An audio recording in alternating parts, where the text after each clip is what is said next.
why boomers matter for leaders who want to be successful in times of change. Now it is to us leaders to transform in times of crisis. Jobs are being deleted, companies globally are about to shrink. The generation gaps are bigger than ever. Is it that we have to work more? If you want to know what impact we need in these times and what we can learn from Asia, just stick for the next couple of minutes. I know I'm not alone in this situation. I assume almost every leader actually is worried about Germany's economy. It's slowing down, margins are shrinking, and talent is hard to find. Finally, it's also the life sciences and pharma industry to downsize, close lines, and set free thousands of people. In such times, there is always someone clever there to say, we simply need to work more again. You know what? To me, this answer seems quite a little 1990s, as I only see teams who are exhausted, not lazy, and leaders who are still counting hours, not outcomes. To understand better in which discipline we are trying to compete, it's helpful to take a closer look at the statistics first. Compared to South Korea and Japan with 1,600 to 1,870 hours of average annual working time, Germany is a big loser, with only round about 1,340 hours. In fact, we work less than almost any other major economy. So this might lead to the conclusion that we simply need to accelerate and force our people to work more, right?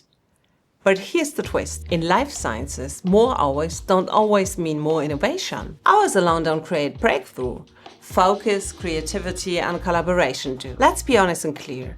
Even though our boomers celebrate their comeback actually and show loyalty with long hours, they will have to leave for good in the next years, while for the rising Gen Z, purpose matters more than presence. Adding the statistics of illness and people with mental health issues, working more seems just as mad as the advice to try harder if you had a nervous breakdown. So why does it seem so difficult to accept that this generation is doing it their way? Being aware that we can't change a generation's mindset, but invite these youngsters to shine and participate for demanding and innovative projects in their own manner. The answer is up to the leadership style. So, what does this mean for leaders right now?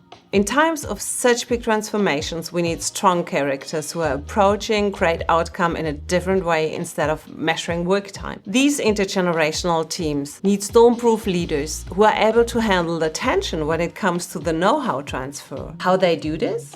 Outstanding leaders know how to encourage a vice versa learning for all kinds of people they are responsible for.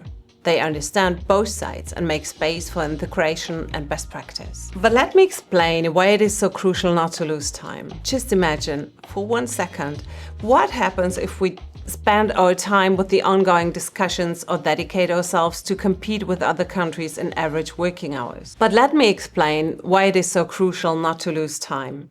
Just imagine for 1 second what happens if we spend our time with the ongoing discussions or dedicate ourselves to compete with other countries in average working hours.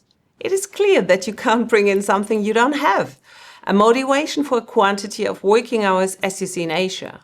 We have a democratic political system and we don't want to go backwards, right? If we, instead of competing, start to focus on our best practice share and smart results, produced by creative heads, we might end up learning and gaining respect for innovation again. So, my top leadership skill for now is adaptive intelligence, or to call it simple, elasticity.